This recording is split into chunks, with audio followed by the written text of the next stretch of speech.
Boxing King Media in association with Boxro. Pat Barrett, we're out in Bradford. Your fighter Amaar Akbar signing a sponsorship deal with a restaurant in Bradford, Shimla's. First of all, I've got to ask you about the food. How was the food? The food's nice. Doner kebab was nice. The chicken, Persian. Yeah, it's nice food, beautiful food. Healthy as well, I believe it was grilled. Yeah, it was grilled. Sweet man. And I've got to ask, obviously you've got a big stable of fighters, you promote fighters, you manage them, you train them. How excited are you about Amaar Akbar and what he's got to show to boxing fans in 2022? I mean, I'm not going to say too much about Ammar. I think I'm going to keep it till the eyes get to actually see him. I mean, he's one of the most cleverest, intelligent, calmest, coolest fighters that I've come across, considering I've not really had to put a lot into him myself. I mean, what I mean by that is, he's not been with me for years, for instance. It'll probably be about a year now, if that. I know already, I've talked to him, he's talked to me. The way we work together is great. He listens, he gives 100%. And I think he's going to be one of the best prospects that's going to be out of this country in a long time. When you first started with Ammar, one of the things I asked him was, what do you like about Pat? And he said he commands respect, and you come across that type of person. Is that the way you like to come across? I don't think, what I mean by command, I don't command anything. I earn respect. And part of that is, if your fighter doesn't respect you, you can't really, it's going to be hard to work with him. And I think he sees the way I work with all my fighters, with all the equal in that gym. Ammar's equals, Alpha's equal, because I believe that every one of them are going to be champions, and that's why I treat them as equals. I'll always have time for them. I'm the only one in the trainer in the gym. I've got about 7-8 pros that I train by myself, and each and every one of them are versatile. They've all got different styles. They're not all the same. They've all got different, some can box, some can move, some are flat-footed, but I find the time to work with each and every one of them and find the mistakes to make them better. And Ammar is one that's come through my door that's absolutely sensational. That I'm not really, the only thing what I've got to do with Ammar is be very delicate in how I train him, because he's so naturally good that he doesn't know how good he is. And it sounds a bit weird that, but he's actually that good that he can overdo things. So what I've had to do is slow him down and put him together.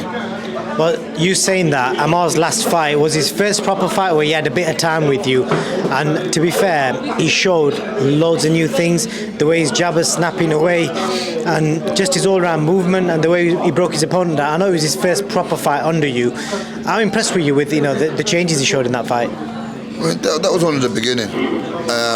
I was impressed with that he started using his ability, he started boxing. That's like I said, that's only the beginning. Now let's start seeing how he can punch now, putting his punches together, picking his punches, setting his shots up, setting his knock. You know what I mean? He's creating everything that he's doing. He's not just going to go out there and do it. He's going to set a little magic up. And progression-wise, obviously he's only a young lad. He's got loads of time to learn, etc. How quickly do you want to progress him over the next 12 to 18 months? Like I said, it's all, boxing is it's a marathon. It ain't a sprint. So me and Ammar have got all the time in the world to work together and to gel together. And as long as we've got that respect and we've got that mutual respect, I can't see nothing stopping us.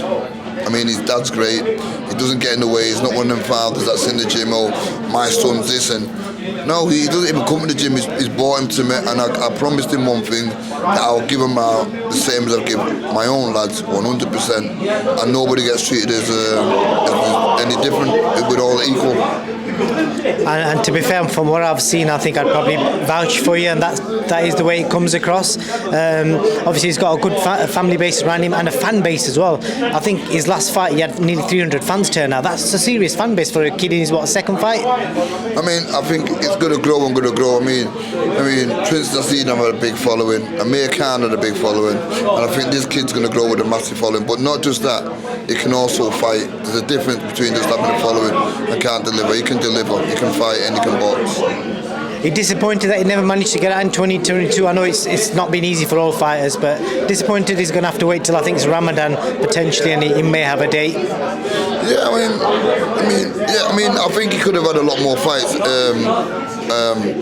the timing, but let's just say, things are moving slowly for him, and it's rather it moves slowly than not moving at all. Fair dues, Pat.